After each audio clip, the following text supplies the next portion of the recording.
preferentemente Twitter, la gran mayoría como modo informativo.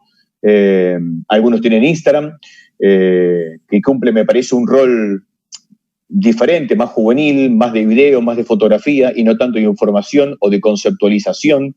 Pero lo que sí noté en el ambiente del básquet, no sé en otros deportes, sí sé en el ambiente del básquet, que es donde yo me muevo y donde en mi timeline pasa el 95% de casi todo lo que leo, que los entrenadores, los jugadores pasa también, y algunos jueces, algunos árbitros también pasa, no son muy activos en la participación.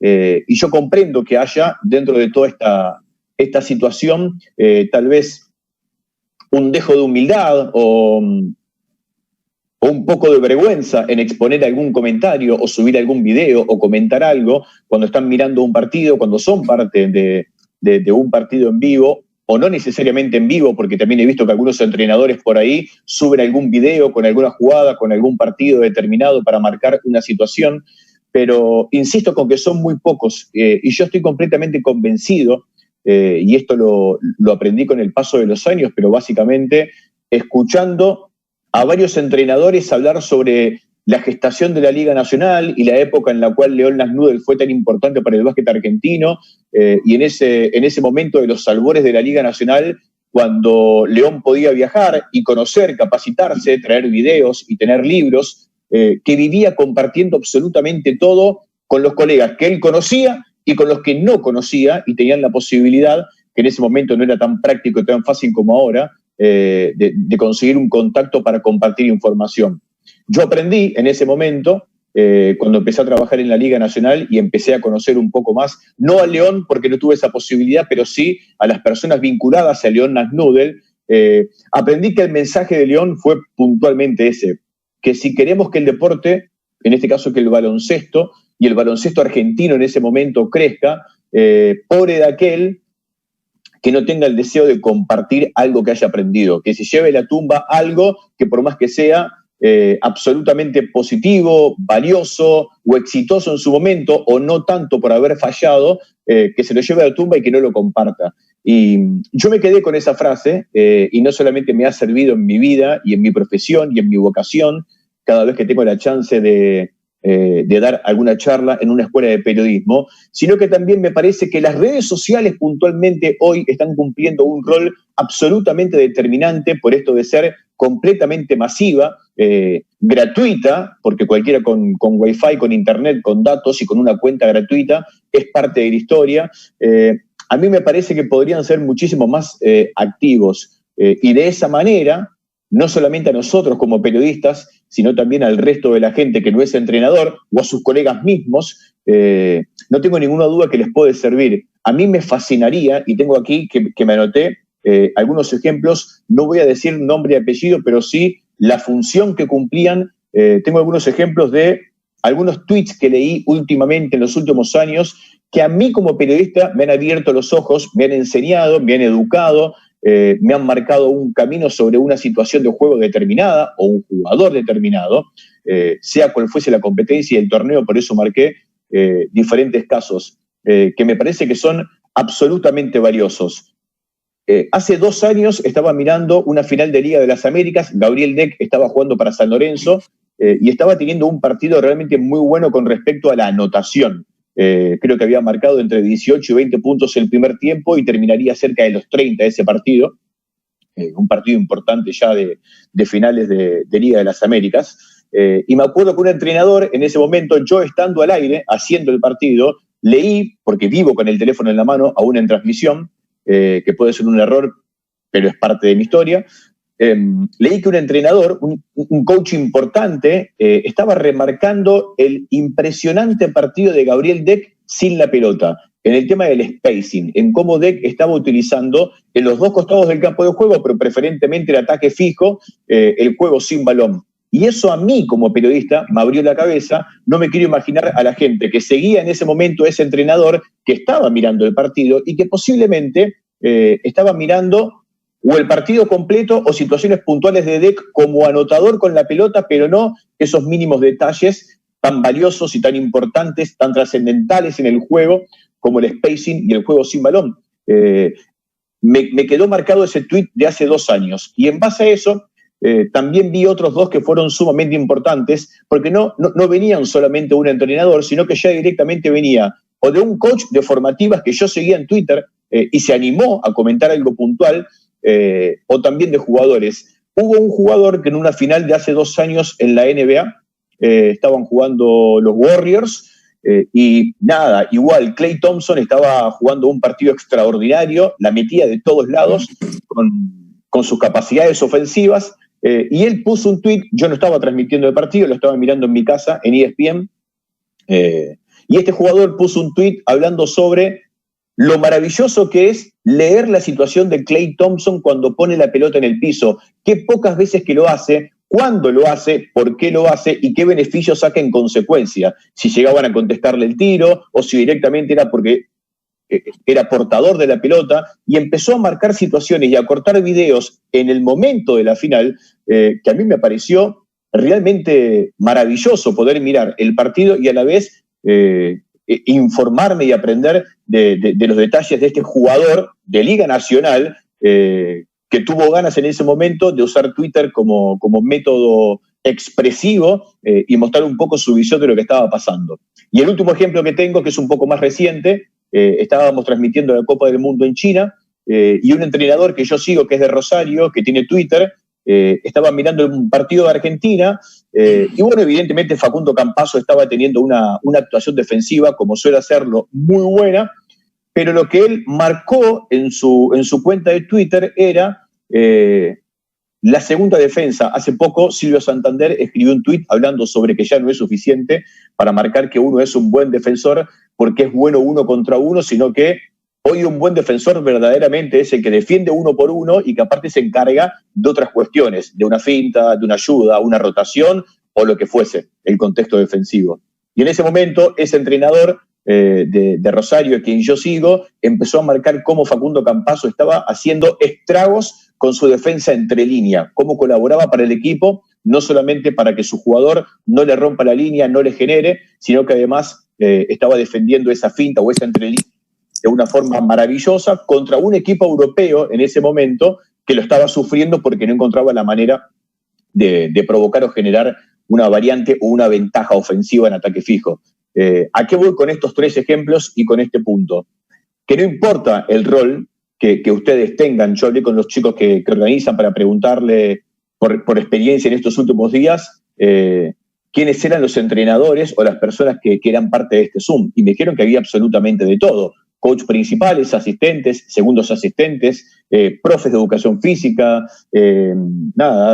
técnicos de intermedias, masculino, femenino, y considerando esto, estoy completamente convencido que en esta era moderna de las comunicaciones, lo que ustedes pueden aportar como entrenadores, para nosotros como periodistas a modo de aprendiz y para que la gente entienda un poco más el juego, es absolutamente valioso. Así que me encantaría que puedan hacerlo, que dejen esa humildad, que dejen esa vergüenza, que sean un poco más expresivos en redes sociales, no necesariamente para ganar un seguidor más o un seguidor menos, ese no es el punto, no es lo más importante, y doy fe de eso, sino básicamente para no llevarse a la tumba o una duda o una certeza con respecto al juego. Me parece que sería muy productivo para esta burbuja, no somos el fútbol, esta burbuja que es el básquet, y más aún el latinoamericano, nosotros acá entre casa, sería muy bueno para todos que ustedes como coach, cuando tengan la posibilidad, el deseo, las ganas de algo puntual que pueda servirnos a todos para aprender,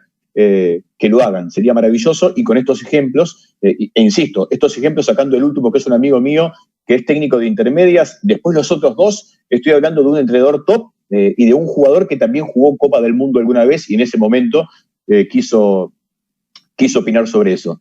Antes de seguir con el segundo punto, quiero saber si se escucha bien. Se escucha perfecto, Carlos.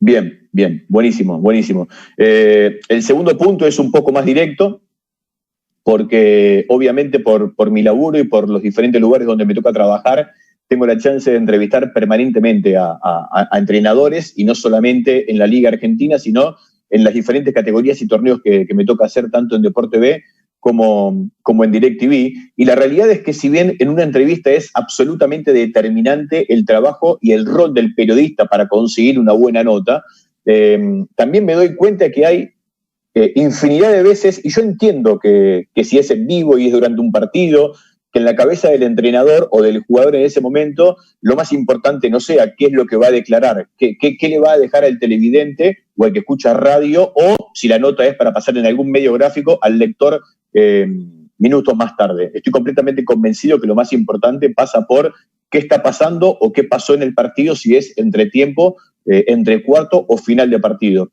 Pero sí que me gustaría, e insisto, haciendo una autocrítica, porque muchas veces nosotros nos equivocamos a la hora de preguntar y no encontramos la manera de sacarle el jugo, pero sí que hay muchísimas veces que me gustaría un compromiso diferente por parte del entrenador a la hora de hacer una entrevista, en lo mismo que venía charlando sobre las redes sociales, en ser un poco más explicativo, en ser un poco más abarcativo, no solamente para que le sirva al periodista en ese momento, sino también para que la gente que luego consuma esa entrevista o ese lapso de entrevista le pueda dejar algo. Me parece que podrían, no solamente en el asunto del léxico, porque el básquet tiene su diccionario propio, que es maravilloso y que se modifica todo el tiempo, se moderniza todo el tiempo. Yo creo que ustedes podrían, que deberían utilizar el léxico que utilizan permanentemente como para que el contagio para la prensa y para la gente sea mucho más masivo de lo que lo es.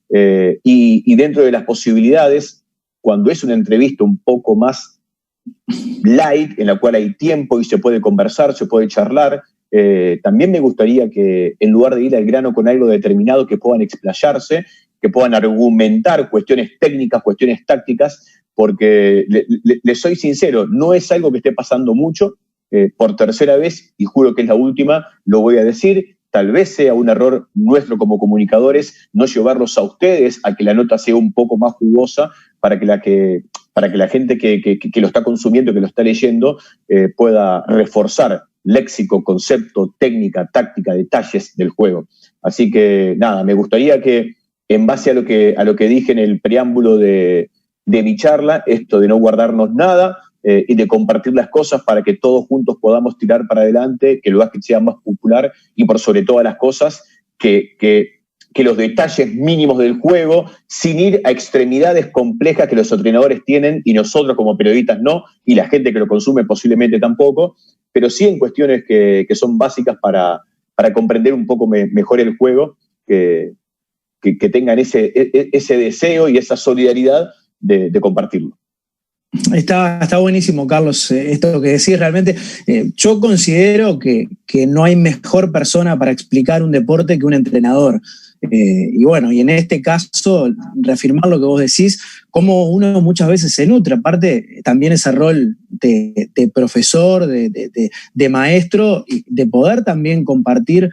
Yo estoy totalmente de acuerdo contigo y está buenísimo incitar a que lo hagan, a que se animen mucho más, porque para todos quienes los leen va a ser mucho mejor y le va a ayudar a entender mucho más este deporte hermoso. Metámonos en algunos ítems que ya estaban marcados previo a la charla. Ya veo que hay alguna pregunta por el chat. La idea es que quienes se vayan animando posteriormente puedan también hacer alguna pregunta en vivo. Pero existen, muchos entrenadores que toman el rol de periodista en algún momento, que comentan algunos partidos para alguna cadena, o en algunos casos hasta incluso se dan el fútbol y ni que hablar en el básquetbol, ejercen como comentaristas. Contanos alguna experiencia al respecto y ¿qué tip, qué le podés decir al entrenador que tal vez mañana se enfrente a un micrófono y tenga que analizar un partido para espectadores? Es buenísimo el asunto y encima tengo una experiencia muy singular porque está completamente dividida en dos con respecto a lo que a mí en algún momento me gustó como periodista y lo que no me gustó como periodista. Yo tuve la posibilidad, primero, antes de relatar en tele, desde el 2009 en DirecTV, tuve la posibilidad de ser comentarista del viejo TNA, la actual Liga Argentina, de la Liga Nacional. En ese momento era comentarista y me acuerdo que el primer año, 2005-2006, termina ese primer año y, yo en ese momento creí que entendía el juego, pero lo único que sabía del juego era por haberlo jugado en categorías intermedias y un poco más hasta los 19, pero como comentarista no era suficiente. Y un colega de ustedes, que es rosarino, Pablo D'Angelo, que dirigía el TNA en ese momento, cuando termina o estaba terminando la temporada, si no recuerdo mal, él dirigía a San Martín de Corrientes, me dice, mira, si vas a ser comentarista, tenés que buscar la manera de conocer un poco más detalles del juego, no solamente tácticos, sino también sobre técnica individual, como para hablar un poco al respecto y contarle a la gente que no tiene claro ese mínimo detalle de técnica individual o qué está pasando en un partido, por qué está ganando uno y por qué está perdiendo el otro, o los cambios que pueda tener un partido por una acción o por una decisión de un entrenador, deberías saber comentarlo, y este año te escuché, te vi, no lo hiciste demasiado. No fue una crítica de Pablo, fue una apertura de ojos. Y me dijo, mira, yo creo que pese a que vos sos periodista, vas a ser bienvenido, tenés que hacer la clínica de los entrenadores, la de la CODITEP, que en ese momento no estaba puntualmente en Paraná, deambulaba por diferentes ciudades y provincias de Argentina. Y bueno, tomé lo que dijo Pablo, lo empecé a hacer, y al poco tiempo saqué una conclusión. Miraba transmisiones de ESPN, de Teis Sports, de Fox en ese momento, o de alguna cadena internacional, porque la NBA lo implementó hace muchísimo tiempo, mucho antes que Europa, y veía que jugadores o exjugadores, o principalmente entrenadores, eran parte de transmisiones, o como comentarista o como segundo comentarista, pero eran parte de la transmisión. Y en ese momento en el cual yo era comentarista, sinceramente me daba un poco por las pelotas. No me gustaba que un entrenador o un exjugador ocupe un lugar. No ocupaban mi lugar porque yo el trabajo lo tenía, pero bueno, evidentemente estaba temeroso de poder perder mi lugar a manos de alguien que evidentemente iba a saber mucho más que yo por ser entrenador, y más aún si tenía la capacidad de explicarlo, analizarlo primero, explicarlo después, que en muy corto plazo yo podía perder mi trabajo. Así que en ese momento recuerdo que no solamente estaba en contra, sino que en mis redes sociales poco después lo terminé contando, y hoy mucha gente me dice, sos un panqueque porque hoy decís una cosa y antes cuando eras comentarista pensabas otra. Y la realidad es, sí, las dos cosas. Fui un panqueque, pero también creo, como seguramente le habrá pasado un montón de veces a muchos de ustedes, que terminé descubriendo, en ese caso puntual por cambiar de opinión y en un montón de casos más, que cambiar de opinión no siempre es ser un panqueque, sino que es madurar, es crecer, es abrir un poco la cabeza, es escuchar otras opiniones, otros argumentos, los por qué, y en base a eso sacar una conclusión. Y tengo que reconocer que recién pasó mucho tiempo para cambiar de opinión. Esto fue en 2006. Recién en el 2013 que tuve la posibilidad de trabajar con Pepe Sánchez, fue el primer año que Pepe Sánchez se sumó a DirecTV como comentarista. Recién al conocerlo a Pepe Sánchez, yo hasta ese momento, relación periodista-jugador, pero no teníamos cercanía, recién en ese momento tuve la posibilidad de conocerlo como persona y también, abro comillas, como colega, porque era parte de la transmisión. En ese caso, como Pablo Viola era comentarista de DirecTV, no lo habían corrido a Pablo Viola, Pepe quedó como comentarista, como segundo comentarista, y descubrí a una persona completamente ubicada, que jamás pisó el relator, que jamás se puso por encima nuestro, pudiendo hacerlo por ser Pepe Sánchez. Nunca nos pasó el trapo ni nos dejó mal parado en ningún concepto, y simplemente se limitó a contar cosas que ni yo decía como relator porque no las veía, y que Pablo Viola no decía como comentarista porque no la veía, simplemente por el motivo de que Pablo es Viola y yo soy Carlos Altamirano y él es Pepe Sánchez, así como pasado el tiempo, después me tocó trabajar con Silvio Santander en alguna final de Europa, Julio Lamas lo llevamos como invitado para una Final Four de la Euroliga, Huevo Sánchez la temporada pasada fue el comentarista también para la Final Four de la Euroliga, laburé y laburo todavía con Gaby Cocha, laburé con Pipa Gutiérrez, laburé con Daniel Seoane, que lo escuché en una maravillosa charla hace unos días por acá también. Tuve la posibilidad de compartir y tuve la suerte de compartir trabajo con un montón de entrenadores o exjugadores que han sido no solamente muy criteriosos en su trabajo, sino por sobre todas las cosas, que es el punto más importante, fueron completamente ubicados. Y les soy sincero, mi cambio de opinión al haber conocido a estas personas, cómo estaban trabajando, cómo lo hacían, y por sobre todas las cosas, cómo subían 1000 por 1000 el nivel de la transmisión, con sus conceptos, con su léxico, con su mirada tan detallada. Y les digo, no tanto en la parte táctica del juego, sino en detalles técnicos que para el ojo común no se notan tanto, y para ellos evidentemente, para ustedes evidentemente, por estar tanto tiempo conectado con esto, sí que tienen ese ojo clínico preparado para mirar un montón de detalles que el común denominador de la gente que mira un partido por tele no los está mirando. Cuando descubrí el plus maravilloso que le daban, terminé panquequeando y terminé sacando la conclusión, tal vez un poco exagerada para muchos, pero para mí clara, que hoy una transmisión de básquet sin un entrenador o un exjugador, pero preferentemente un entrenador por la forma que tiene para comunicarlo, no digo que carece de sentido, pero por ahí anda. Yo creo que no debería faltar, o al menos en momentos importantes, Copa del Mundo, Juego Olímpico, premundial, preolímpico, ventana eliminatoria, final de Euroliga, final de Liga Nacional, final de Liga Uruguaya, el torneo que fuese, estoy completamente convencido que si no se le saca el lugar al comentarista, que lo hizo durante todo el año, una tercera persona, un segundo comentarista que sea entrenador, es absolutamente valioso, determinante y me parece, insisto, hoy por hoy, inamovible y trascendental. Así que, nada, si les sirve para que el día de mañana, a modo de herramienta profesional, como para no irse del ambiente del baloncesto, y se les abra una puerta, por lo menos desde mi lugar, y creo que la gran mayoría de mis colegas piensa exactamente lo mismo, son hiper bienvenidos.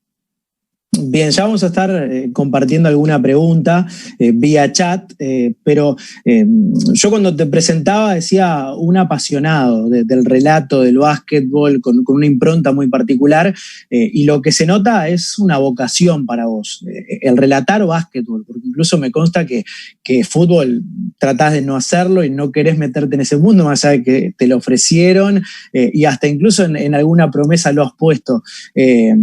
¿Cómo ha variado tu vocación? ¿Cómo con el correr de los años, así como recién contabas esto de tu opinión acerca de un entrenador sí o no en una transmisión, cómo ha variado tu vocación respecto al relato, al básquetbol y en general?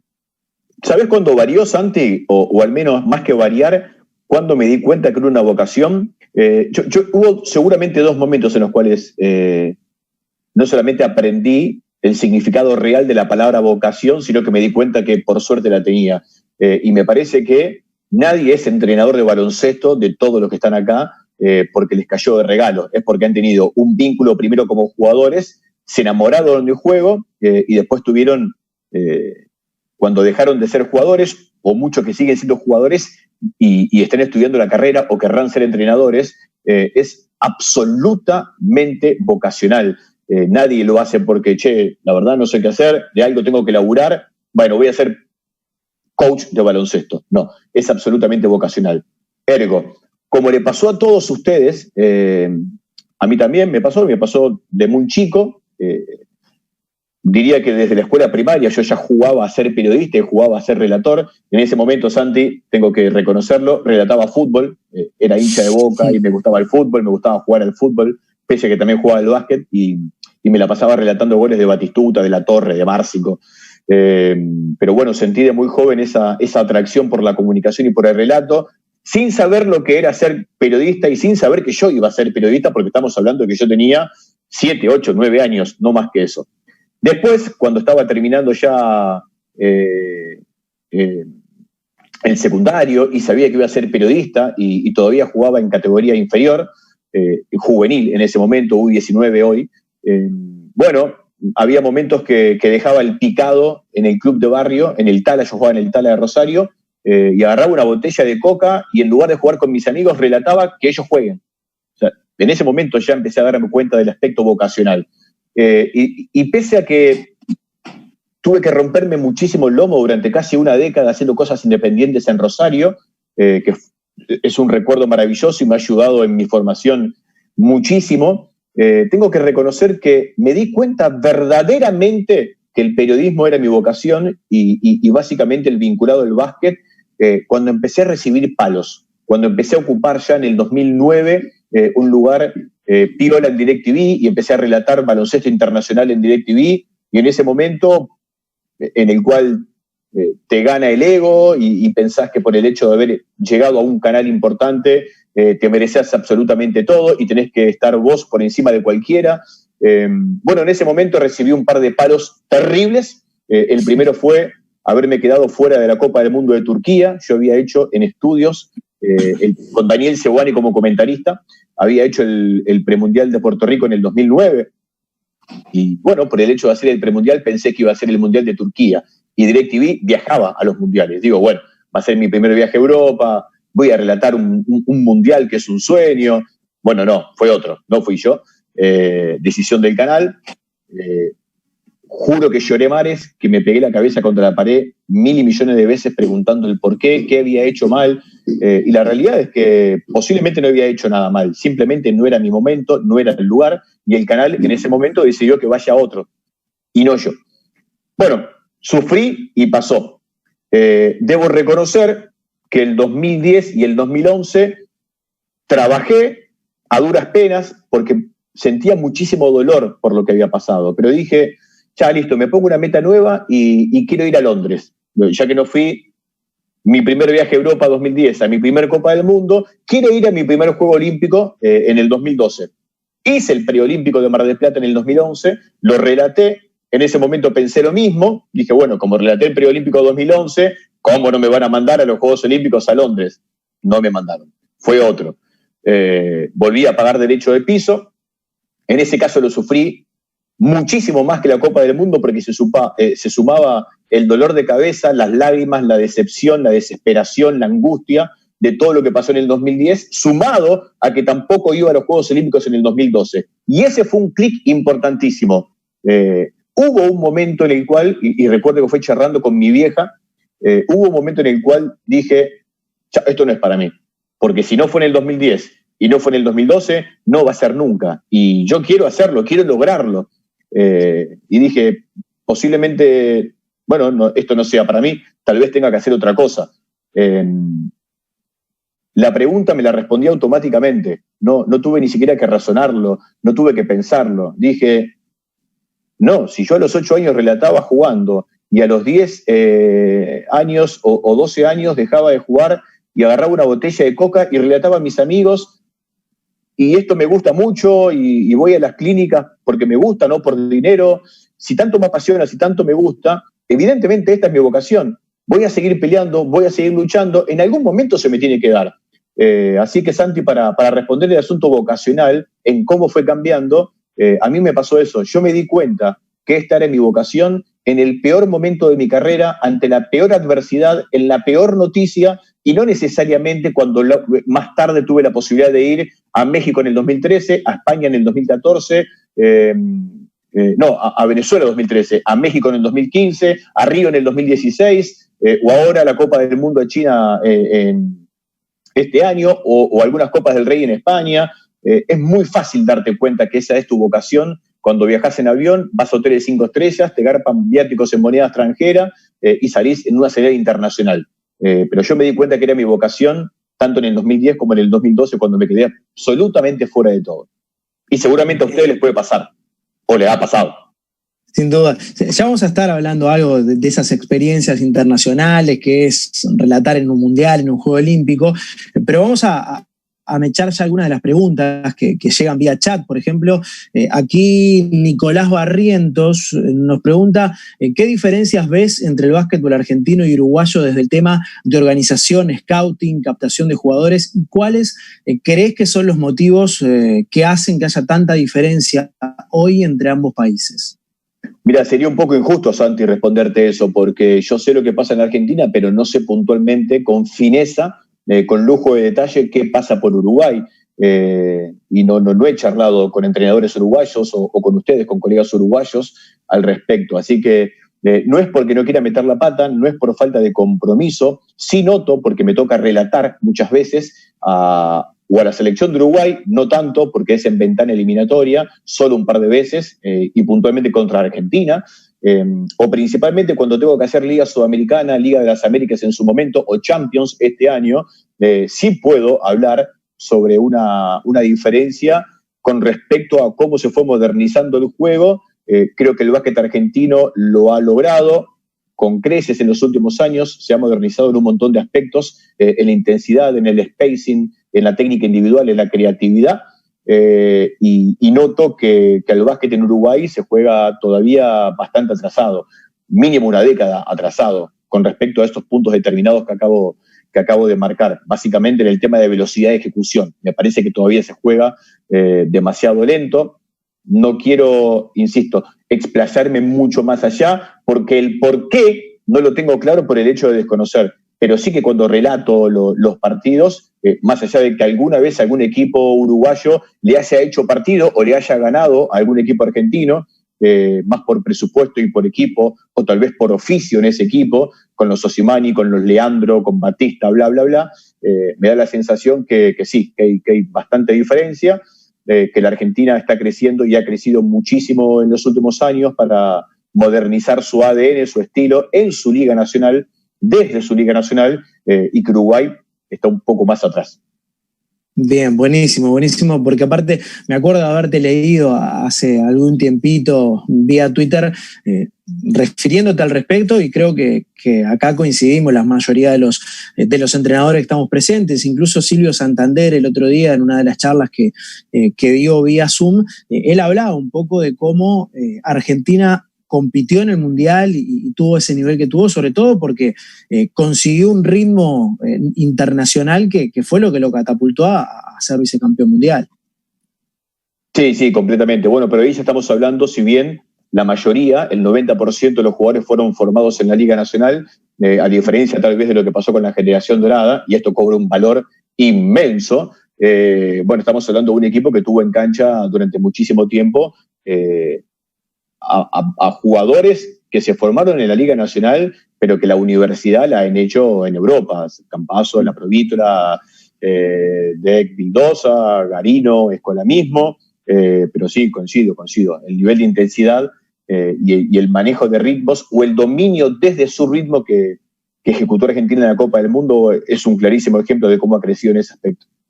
Bien, más preguntas que tenemos vía chat, queremos que se animen, que incluso quien quiera preguntar en vivo también lo haga.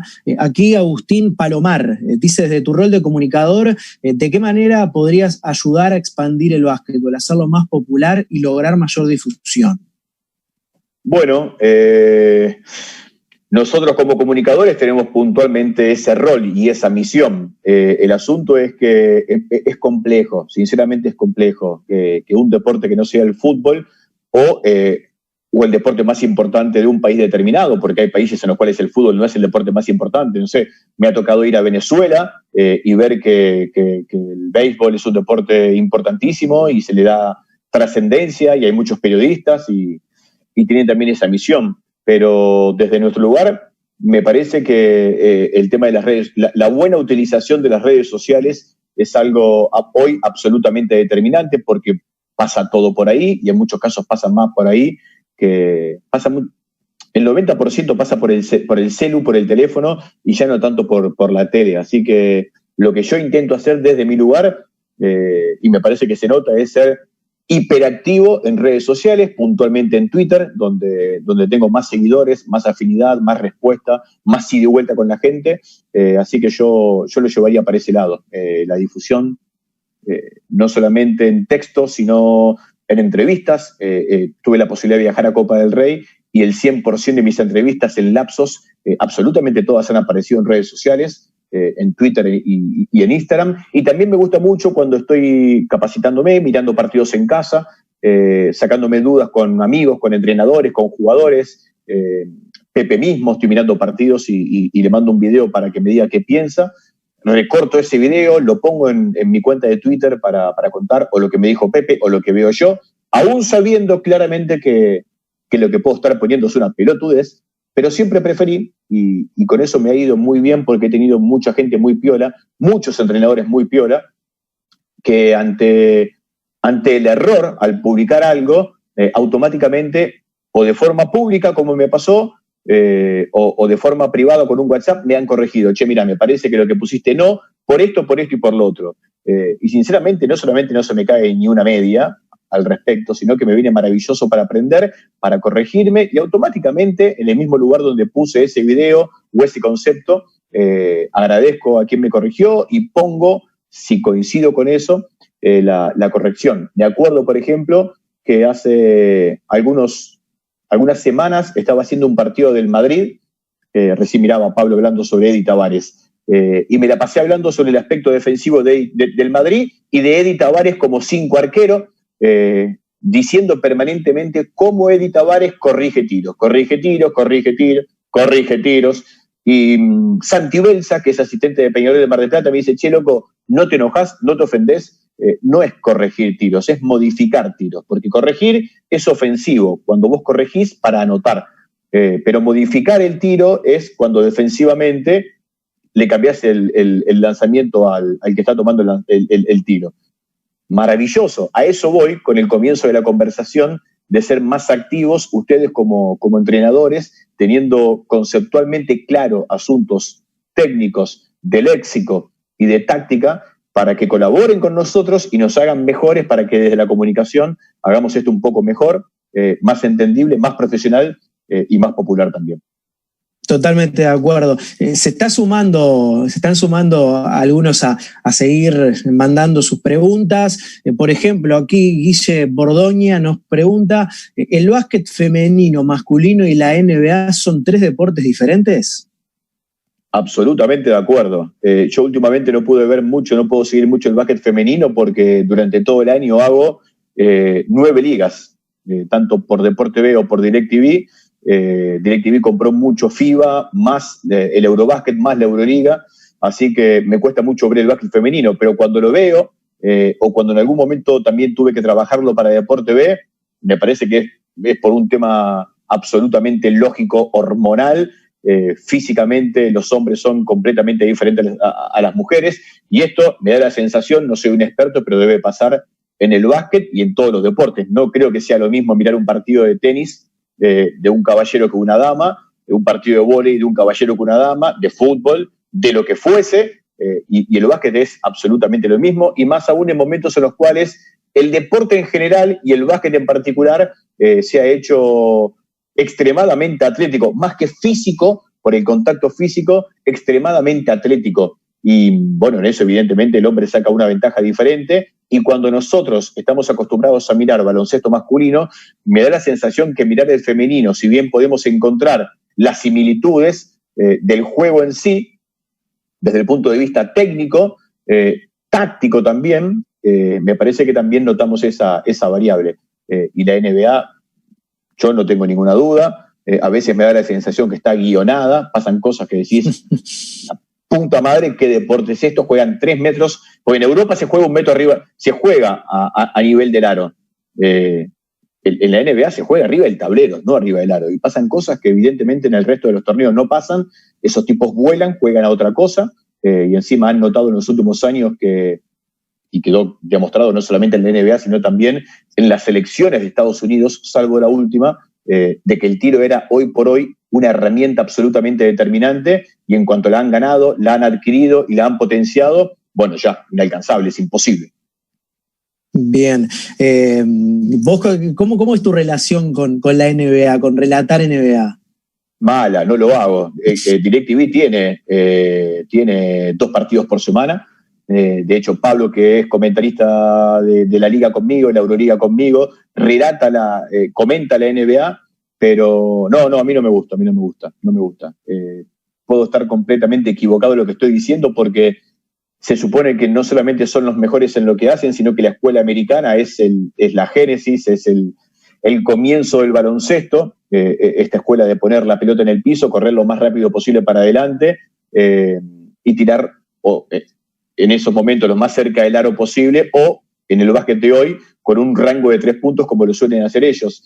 Pero a mí me aburre, no sé, tendré una escuela diferente, un paladar diferente. A mí me gusta mucho más mirar y relatar también la complejidad del básquet europeo en su mayoría, porque también es evidente que el básquet europeo ha cambiado, se ha modernizado. Me parece que Pablo Lasso tiene una ascendencia sobre cómo se está cambiando, cómo ha cambiado y cómo sigue cambiando el básquet europeo con tintes más parecidas a la NBA de campo abierto y lanzamiento de 3 puntos que otra cosa. Pero no, Santi, no me gusta la NBA, me vuelve loco como relator esto de la NBA, que es tan maravilloso para los que miramos baloncesto, pero para un relator esto es complicadísimo, y con mi ADN de relato, que es más radial que televisivo, es imposible, no llego nunca a la pelota, y me exaspera ver, si bien hay equipos que juegan bien al baloncesto en la NBA, me exaspera ver que un flaco tenga la pelota en el aro propio, que pase mitad de cancha y que la tire sin ningún tipo de remordimiento, sin ser una buena selección de tiro.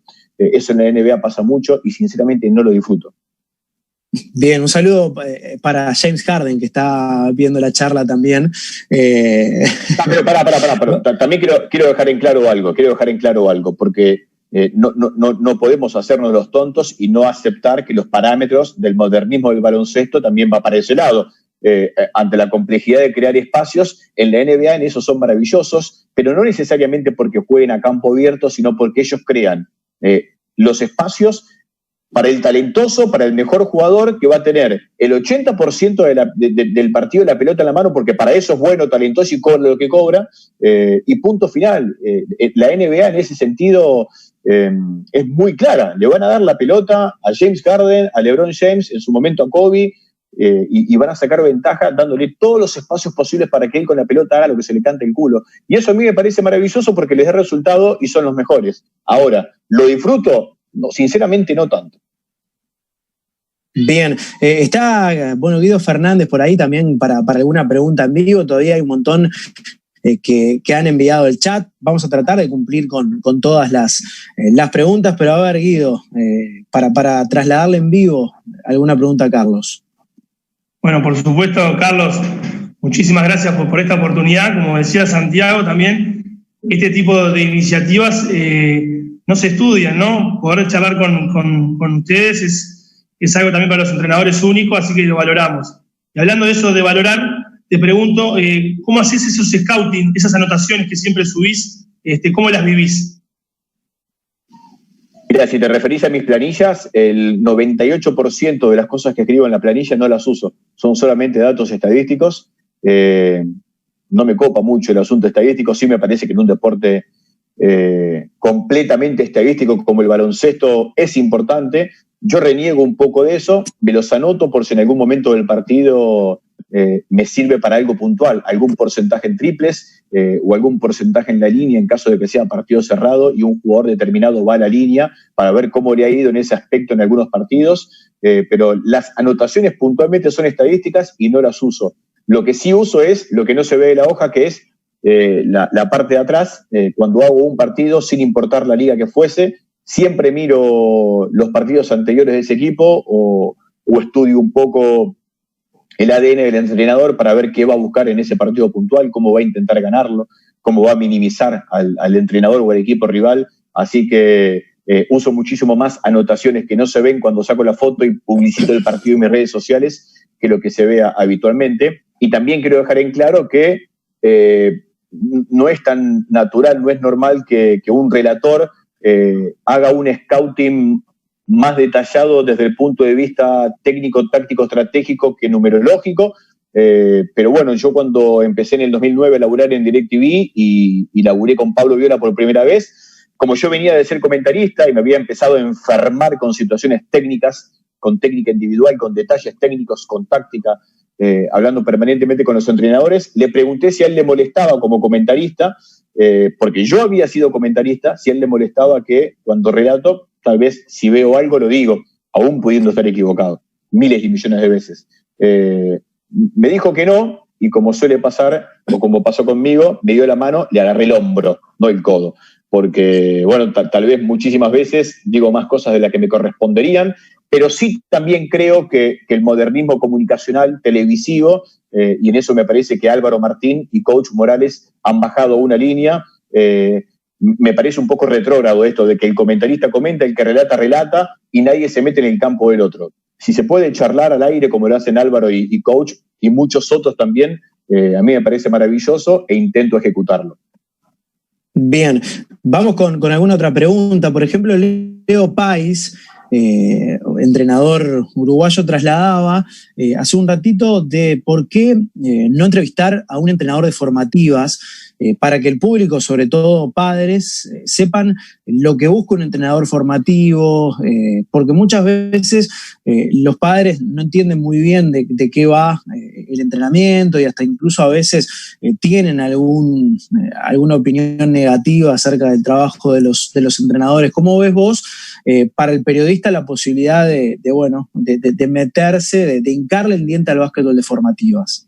Es una gran pregunta y tiene absolutamente toda razón de ser.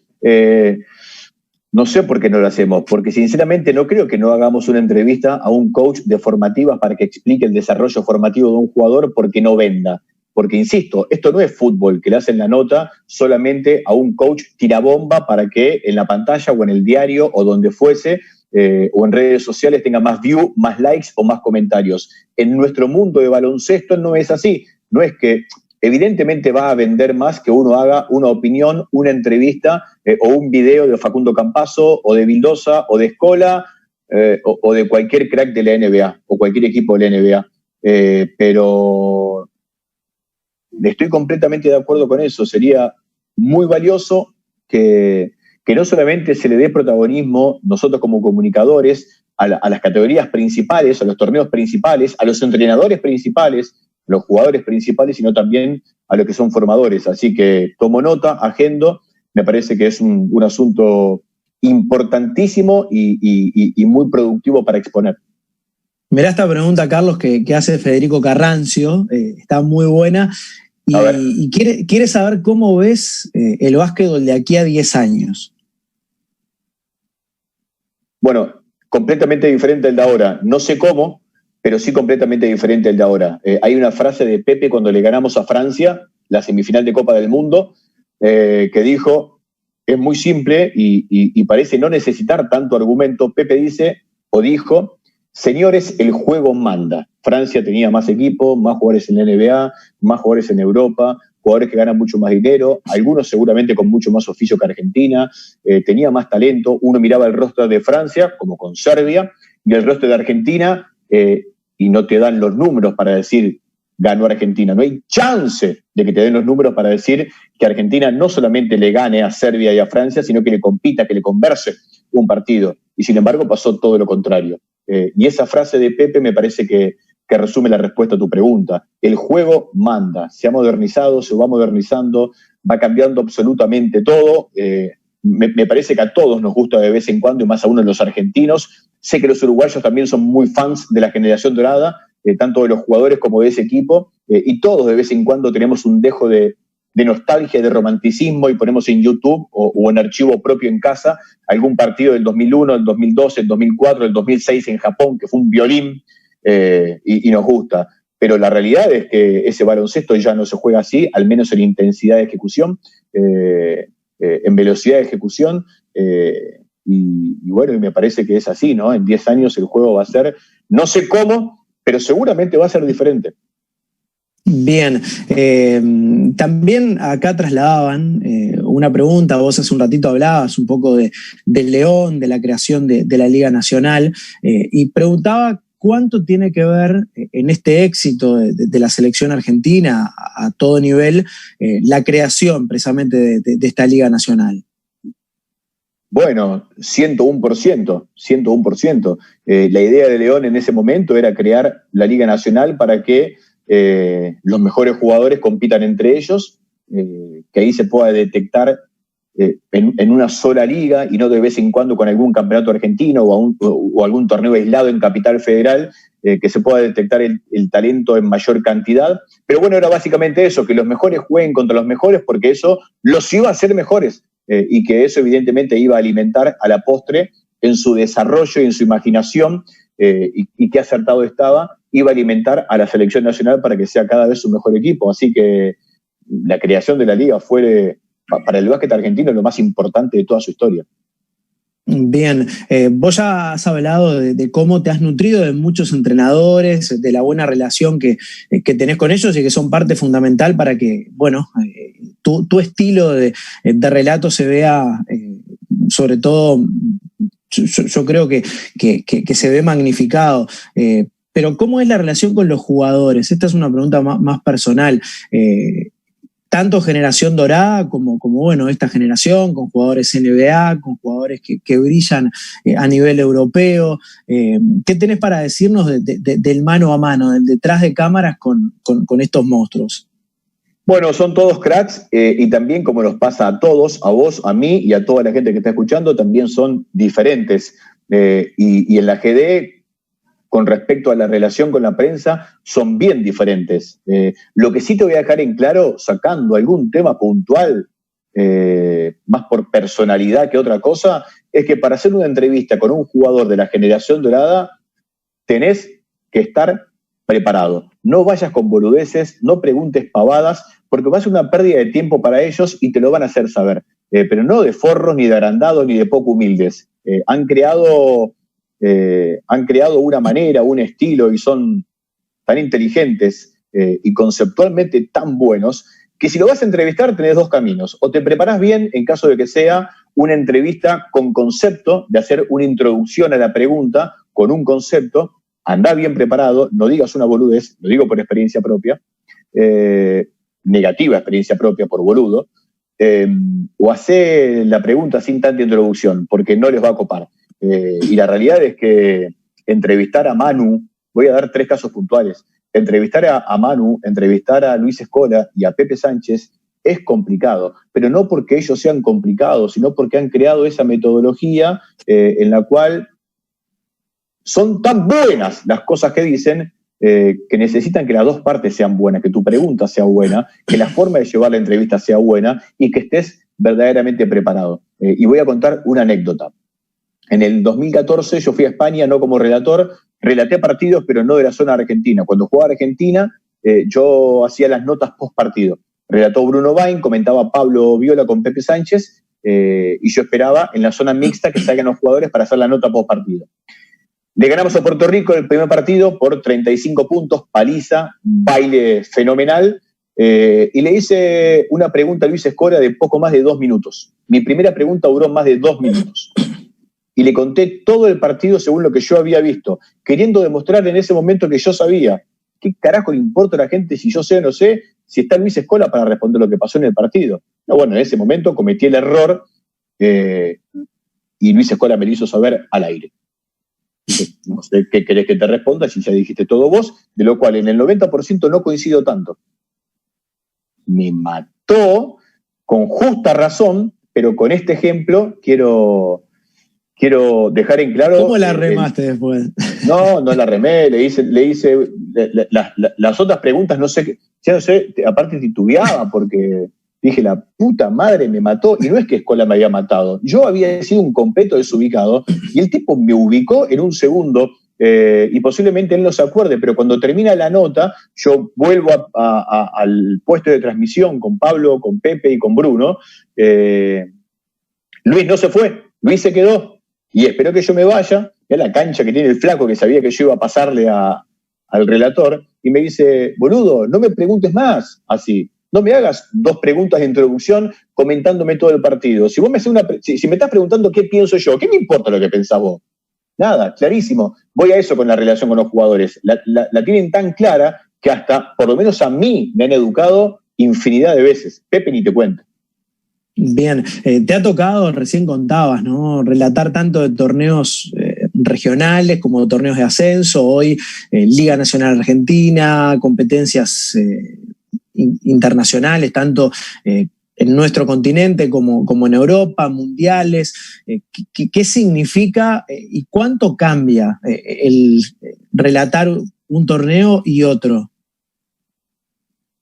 No cambia absolutamente nada. Yo la hojita, tanto del frente que publicito en mis redes como la de atrás, la preparo exactamente igual para un partido de la Liga de Desarrollo en Deporte B, del viejo TNA Liga Argentina en Deporte B, para la Final Four de la Euroliga o la quinta fecha de la Liga Nacional, o Argentina-España el 15 de septiembre del 2019 cuando se jugó la final.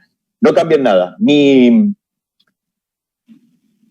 pasión por el básquet y mi pasión por mi profesión me provocan que, sin importar el partido que tenga delante, le dé la misma importancia. Después lo que cambia es la forma en la cual yo lo narro, la forma en la cual yo lo comento, porque ahí tuve que aprender a los golpes, después de equivocarme durante años, tuve que aprender a comunicar cada liga, cada momento, cada torneo, cada jugada, de la forma que el momento lo amerita, lo merece, y supongo que la gente en la casa lo necesita.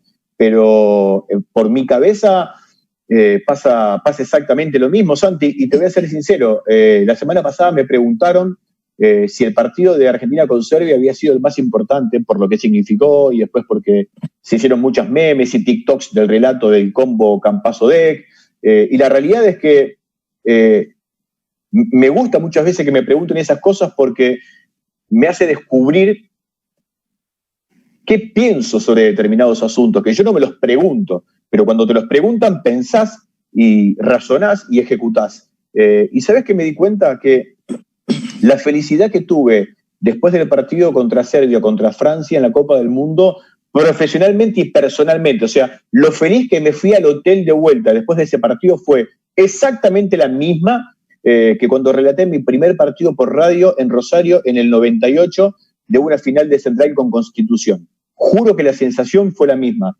y esa es una manera para responderte el por qué. Para mí todos los partidos son iguales, porque el básquet es uno solo, el relato es uno solo, el periodismo es uno solo, y la forma de comunicarla es una sola.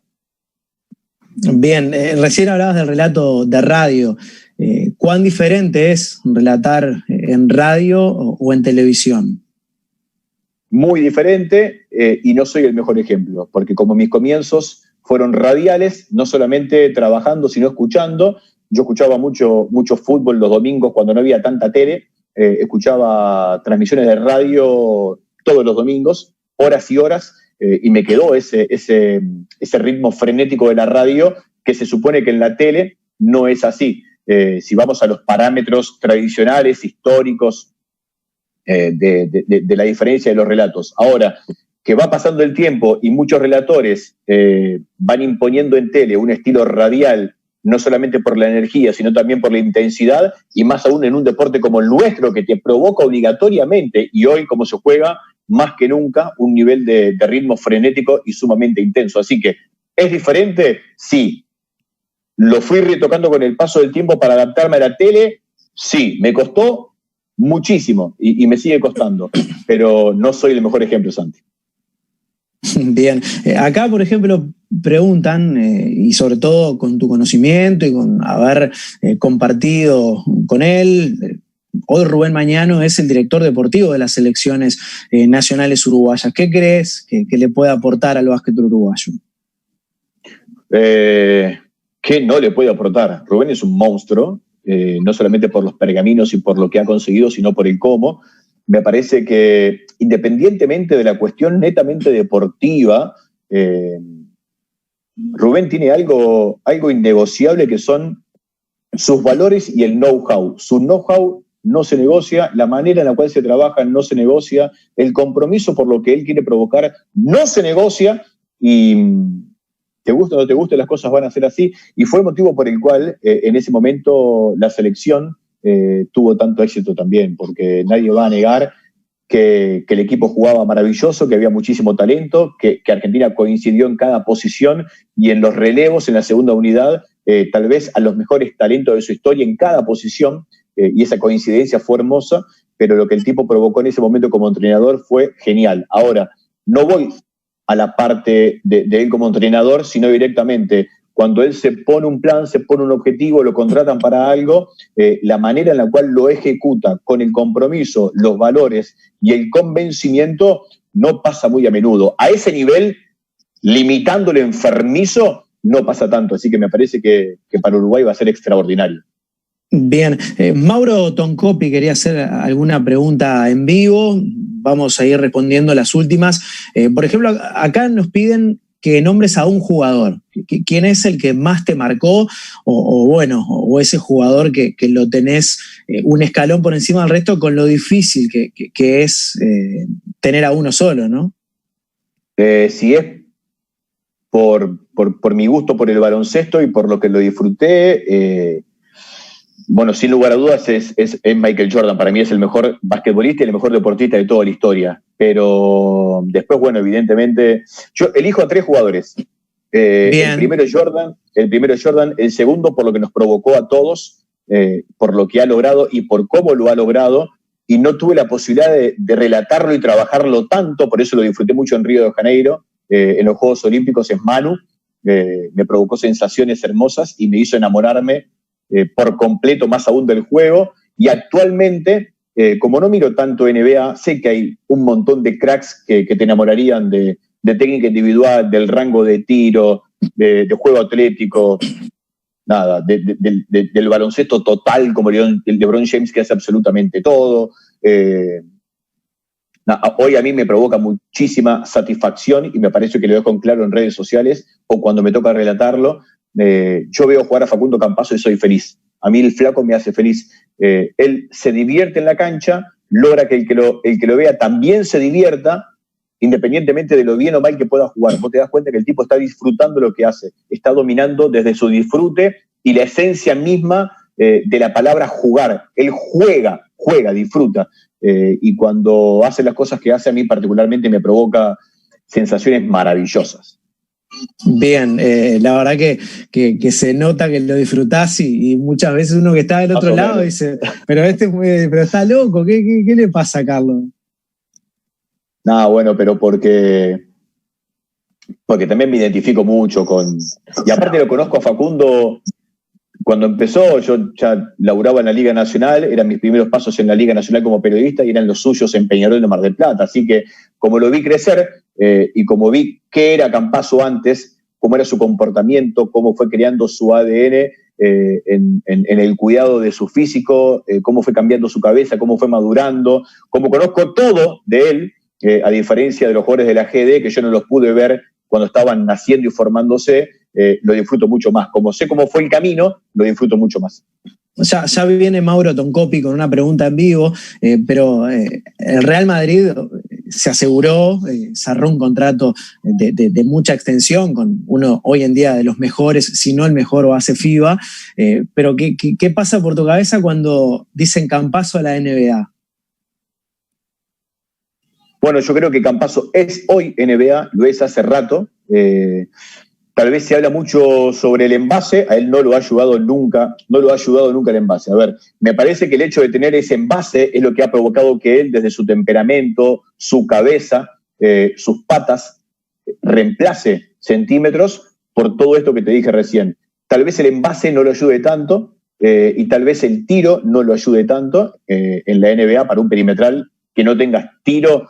No es que Campazzo no tenga tiro, de hecho escuché un podcast que hizo con la Provítola y él mismo se autoasesinó diciendo que él cree que cada vez que toma un tiro, cuando va a tomar el siguiente tiro, la mecánica cambia, que él le envidia a la Provítola que tome un tiro con tanta naturalidad, independientemente si la pelota entra o no entra o el porcentaje que tenga, es cómo juega la cabeza cuando va a tomar un lanzamiento. Y Campazzo en esa nota, en ese podcast, dijo que él le robaría el tiro de la Provítola, pero no por la mecánica, sino por la cabeza que tiene para tomar ese lanzamiento. Y a mí me parece que podría ser un factor negativo para Campazzo no tener el tiro de 3 puntos, básicamente, tan aceitado, o el envase para llegar arriba del aro y que no lo asesinen los grandes. Pero yo le pregunto a todos los entrenadores, sabiendo que lo que mejor, en lo que más ha progresado Facundo Campazzo, que es decisiones a alta velocidad. Antes era el revulsivo y era cal, arena, matarlo, amarlo. Bueno, maduró y está jugando a un nivel maravilloso en tomar buenas decisiones, buenos pases y hacer mejor a sus compañeros y a su equipo a altísima velocidad. ¿Cuántas asistencias, por cómo se juega en la NBA, cuántas asistencias por partido jugando 32 minutos podría tener Campazzo? Si tiene 18 en Europa, 15, 12... O sea, ¿cómo Campazzo con esas patas y con esa capacidad de lectura a alta velocidad no puede jugar en NBA? ¿En qué cabeza cabe que no podría jugar en NBA? Ahora, ¿me gustaría que se vaya? Sí por él, porque sé que puede ser un sueño cumplido. Y por lo que hablamos hace un rato, ojalá muera jugando básquet FIBA porque me gusta mucho más verlo ahí y más aún en el Madrid, siendo dueño del equipo. Bien, notable, Carlos. Vamos a cerrar un poco la charla con una pregunta en vivo de Mauro Toncopi, que anda por ahí. ¿Cómo andás, Mauro? ¿Qué haces, Santi? Un abrazo grande para vos, el otro abrazo grande para Carlos. Consultarle, hoy comentaba el hecho de que estaba bueno para las transmisiones el hecho de que haya entrenadores presentes. ¿Qué le recomienda, tanto vos como Carlos en este caso, a los entrenadores para capacitarse en ese rubro de periodismo, para luego tener un micrófono en la mano, hablarle a la gente? ¿Qué forma de capacitación nos recomiendan? Bueno, ya si hablamos de capacitación es porque, ojo, Mauro, que hay pocos lugares para laburar y somos muchos acá, tranquilo. La idea es que te invitemos alguna vez, no que vengas a sacar lugares, pero si es por un tema de capacitación, el tema del léxico, de cuándo opinar, el tono que utilizar, es porque verdaderamente vas a hacer ese laburo, lo vas a tomar como un laburo y lo vas a hacer de forma profesional y vocacional. Pero la realidad son mínimos detalles. Es comprender cuándo hablar, que esto es básicamente cuando la pelota está muerta, porque la pelota viva es para el relator, y si el comentarista va a decir algo, tiene que comprender muy bien los tiempos de transmisión como para no interferir en el relato cuando la bola está viva. Y también, que es lo más importante para mí, porque lo que van a decir seguramente está bueno. No hay chance de que un entrenador en una transmisión, y he laburado con un montón, digan algo fuera de lugar. Cualquier cosa que digan va a ser maravilloso para la transmisión. Insisto, laburé con Santander, con Lamas, con Huevo Sánchez, y te quedás, a veces me cuesta arrancar el relato de nuevo porque me quedo obnubilado con ojos en forma de corazón por lo que el tipo acaba de decir, que a mí ni si me hubiese cruzado por la cabeza comentar semejante cosa, ni a ningún periodista, por desconocimiento. El tema, ¿sabés qué es? Que me parece fundamental, el tono.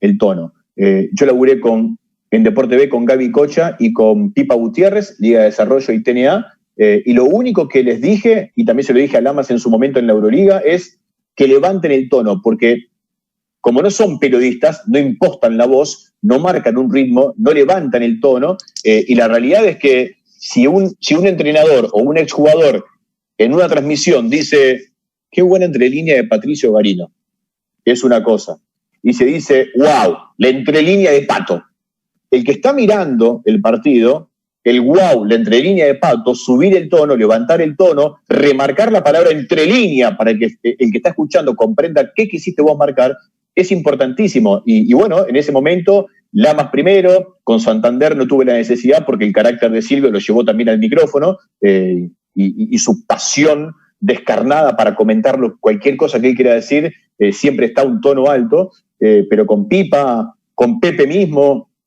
con Lamas y con Cocha me pasó esto de, loco, agredan el micrófono, no comenten al aire los partidos como en la mesa de café con sus amigos, porque lo que ustedes están diciendo es muy valioso y no llega de la misma manera.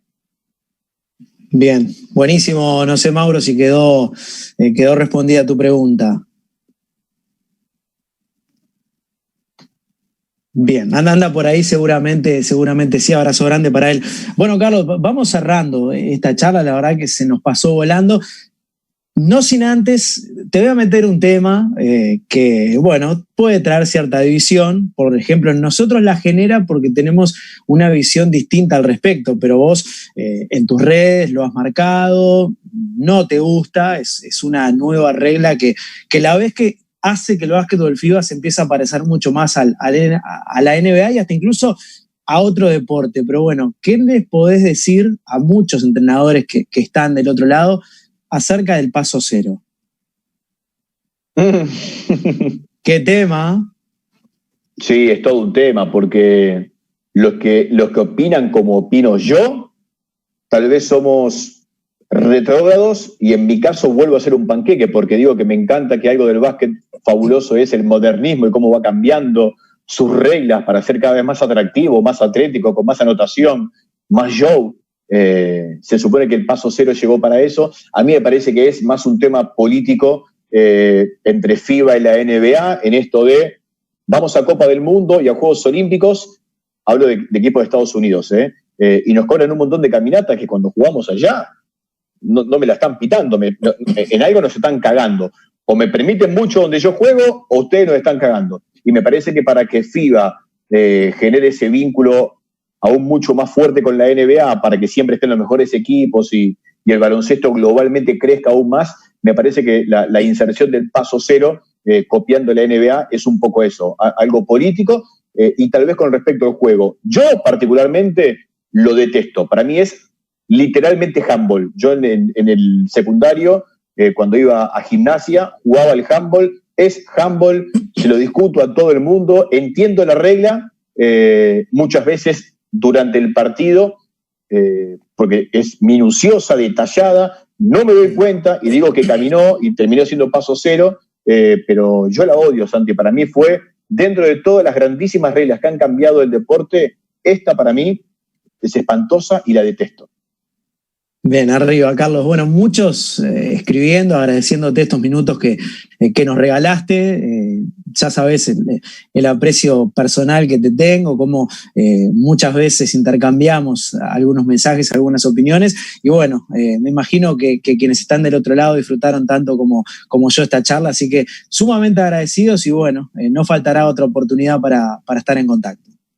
Santi, Guido, a toda la gente que organizó, muchísimas gracias. Vuelvo al comienzo de la charla.